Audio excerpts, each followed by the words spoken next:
delighted to be here this morning on behalf of Mirai Medical. We're an Irish medical device company based out of Galway, and our mission is to transform how disease in the gastrointestinal tract is treated, and we're using a targeted precision ablation technology that uniquely can trigger tissue regeneration and has huge potential for improving overall patient care. So when we talk about the gastrointestinal tract, or the gut, it's a hugely important organ. It's over 9 meters in length. It contains trillions of microbes, in fact, more microbes than there are cells in the human body. There's more neurotransmitters released in the gut than there are by the brain. It releases hormones that control metabolism. The majority of our immune system resides in the gut. So it's a hugely important part of the body that's very delicate, very easy to perforate or tear. And clearly when things go wrong in our gut, it can have serious consequences for our overall health.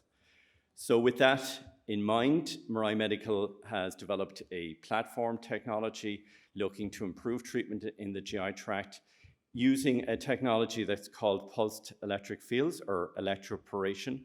And what's unique about this technology is that it allows us to treat without destroying the extracellular matrix. So we can treat deep and we can treat broad, and we can do so quickly, and we don't have to worry about destroying nerve and healthy tissue structures. And as I mentioned earlier, you get this very nice tissue regeneration. Then this opens the door to treating a very broad area of unmet clinical need of indications, from pre-malignant disease through to GI cancer, bleeding, and potentially as well down the road in terms of type 2 diabetes treatment by treating within the duodenum. So we as a company have CE approved the ePORE generator and Indove device that's on the market now. We've completed 4 clinical studies. We have over 200 patients treated in Europe primarily.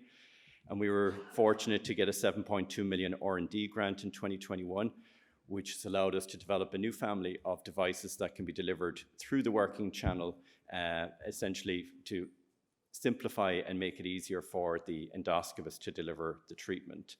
So what we're offering, the value we're offering essentially, is for any endoscopist to deliver the treatment as a simple outpatient type solution that can be performed at any hospital, small or large, and that's really, really important.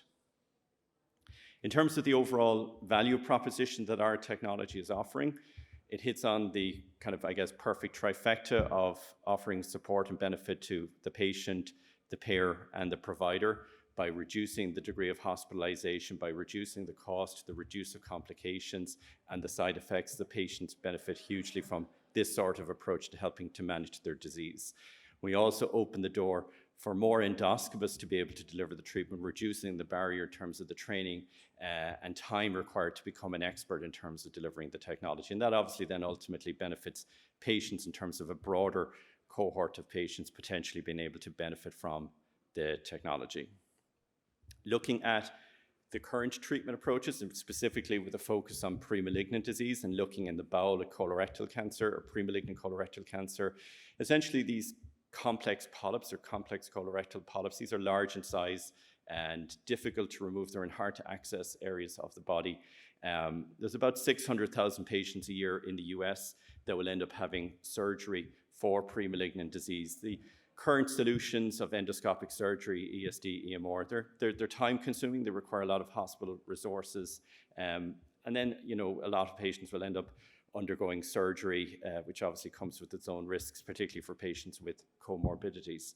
And essentially what we're offering is to be able to treat this group of patients rapidly, simply in a matter of minutes as an endoscopic outpatient procedure. For the commercial opportunity around this, there's about 1 million cases a year of complex polyps identified in the US market alone. So patients over 50, about 50% of patients will be diagnosed with a polyp. Most are easily removed with a snare, but about 15% or so will be what's defined as a complex polyp, difficult to remove. And they put an awful lot of pressure on the hospital system in terms of their management. And there's more and more of these cases being identified every year with advances in screening and advances in imaging and AI and so forth. And we currently don't really have the solutions in terms of how to adequately manage that in an efficient manner. When we look at the market, there's about 56,000 patients a year in the US will have recurrent polyps, and they are very difficult to remove and currently require, typically they'll end up having surgery. So that's a particular area that we would see tremendous value in our approach, being able to demonstrate that we could help these patients to avoid surgery for their treatment. Looking at the upper GI space, it's actually very neatly defined in terms of the tremendous work that Barracks did using radiofrequency ablation to treat premalignant esophageal cancer, or Barrett's. They were able to demonstrate reduced risk of going to develop progressive disease. Medtronic obviously acquired Barracks a number of years ago, and we would certainly like to follow that model of demonstrating ablation and reducing the risk of disease progression in the lower GI space, but also for Barrett's as well. So we believe that our solution, our technology can demonstrate superiority in terms of efficiency and cost savings for hospitals, and also be able to treat a broader range of patients as a result of its a better safety profile. For us, the market access roadmap, we're already on the market in Europe. We have CE approval for the ePORE and the Indova device. We are well down the path in terms of the development of this new family of devices. We're in large animal studies right now. We have 4 clinical studies completed and published, and we have a 510K roadmap, and we have a plan to submit on this later this year. We'd anticipate a 12-month review process, and hopefully then commencing clinically in the US at the start of 2025. We've had excellent engagement with some of the leading cancer hospitals here in the US, with the Mayo Clinic, with Memorial Sloan Kettering, Cleveland Clinic, and so on. They're all keen to begin clinical work with us once we have that 510K in place. There are reimbursement codes that we intend to tap into, and obviously then as part of our overall strategy and plan will be to build the health technology assessment, demonstrating the full value proposition of our technology. In terms of the funding and exit roadmap for Mirai, we're funded through SEED, through High Net Worth Individuals Enterprise Ireland in Ireland, and we are now commencing a Series A round of 20 million to bring us through that FDA roadmap and through to initial clinical evidence building in the US market, and that ties in nicely with potential value inflection points and exit for investors. So our team, we have over 20 staff. As I mentioned, they're broad experience in the medical device space. We've already brought to market and earned sales with the ePORE and Indova. My own background is as a scientist with a PhD in genetics and molecular biology. I have a lot of experience with pulsed electric fields and cancer treatment over 20 years. Our Chief Operating Officer, Colin Ford, is here today as well. Colin has a lot of experience in the medical device space and previously had an exit for an embolization catheter to CR Bard.